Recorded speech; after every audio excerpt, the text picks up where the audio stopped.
Okay, so to start out, we're going to cover some of the background information for this theory. So, this is the origins and the principles of the innatist theory. So, to start out, we have Noam Chomsky. He's the one that was credited with first stating the innatist theory. He basically said that learning linguistics is innate, which is where the name comes from. So, he is an American linguist. He was born December 7th, 1928. He's currently still alive and he's known as the father of modern linguistics. He also created the universal grammar theory, the generative grammar theory, the Chomsky hierarchy, and the minimalist program, in case you've ever heard of any of those. So, some key principles of the innatist theory would be that children are born with the ability to acquire languages, and that the language acquisition development in children is the same as the development of their biological function. So, they're done at the same times, and they're just as well able to do language as anything else. So, why did Noam Chomsky create the innatist theory? So, the first bullet point is he was looking at Skinner's work, and he thought that it failed to explain how people produce sentences they've never heard before.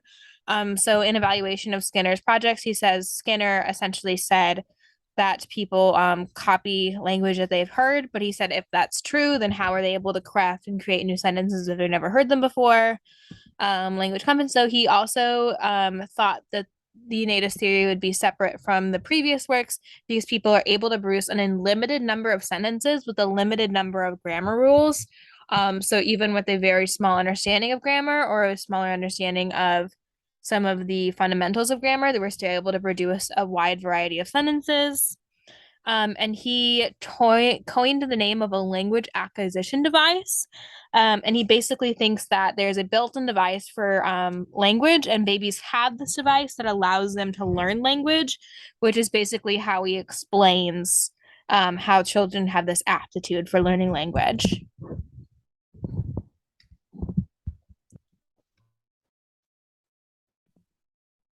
Application.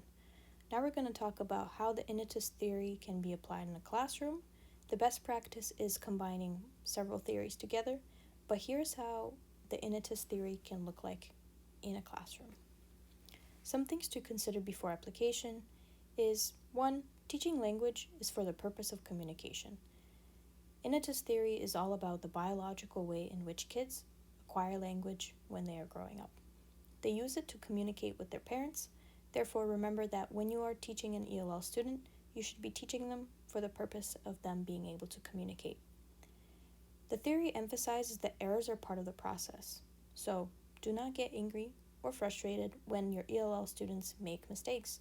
It's actually a way in which they can use to correctly use the language. Remember that the goal is for students to be able to communicate their message rather than get it right on the first time. Because Innatist theory states that learning language is social and biological, begin by creating a healthy classroom environment where the student feels comfortable enough to make grammatical mistakes. Speaking up in class can be daunting as is. It's going to be a lot more daunting for an ELL student. So make sure you know them and build a relationship with them as well as every other student in the classroom. When you are giving a lesson, speak clearly, thoroughly, and specifically. Don't use vague language that is hard to understand, as well as academic language that is hard to reach for. Use basic language that is comprehensible, and allow students to use their native language as well. One way in which the Innatist theory can be used is by connecting new vocabulary to the content or the academic goals.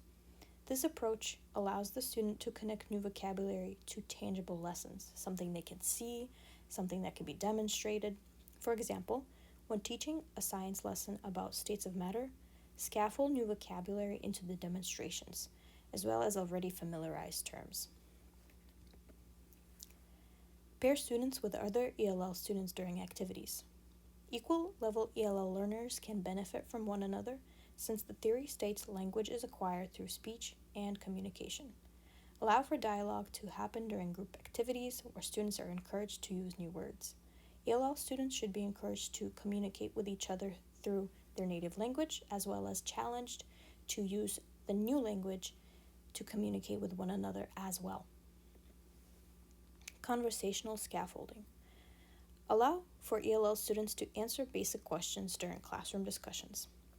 Then, repeat back their answer, but expand it with vocabulary from the lesson as well as easily recognizable terms. This allows for the student to hear their sentence again, as well as understand new words in context of their sentence. Student hypothesis. Innatist theory states that language is acquired through the process of children's application of language rules. For example, adding ed to past tense verbs. Once they have learned this rule, they might start applying it incorrectly to words like go. Instead of went, they might say goed. But allow for students to use their language hypothesis, then redirect them to correct language rules. Then repeat these language rules and allow for repetition to occur. This will allow students to experiment with language as well as form new hypotheses on how language works. And then they're going to be able to learn how to correctly use language. Lastly, work closely with language. Sound out difficult words and use them in conversation with students. Before they leave for class, make sure you tell them a few words. When they come into class, greet them. Discuss the components of words, so the prefixes, the suffixes, and other parts that make up a word. Use new vocabulary to explain educational content. And again, focus on the conversation to be had. That is the biggest part of the Innatist theory. For the critiques, some argue that this theory lacks sufficient evidence. The theory is heavily based on the learner's linguistic competence, which is an abstract concept. The theory places more emphasis on the linguistic competence of adult native speakers, but not enough on the developmental aspects of language acquisition. For the interactive activity, we're going to do a true and false. So follow along and guess whether or not these statements are true or false. Sigmund Freud was first credited with creating the Innatist theory.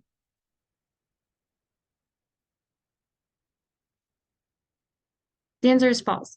Noam Chomsky is the first credited with creating the Innatist theory. According to the Innatist theory, children are born with the ability to acquire language. True. One criticism of the Innatist theory is that the theory lacks sufficient evidence. True. Not allowing children to experiment with new language is a part of the innate theory.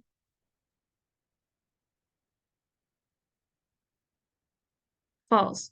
Allowing children to experiment with new language is a part of the innate theory and beneficial to students. Thank you guys so much for watching our presentation on Innatist theory. Make sure you find the handout below so you guys can study for our portion of the midterm. Thank you.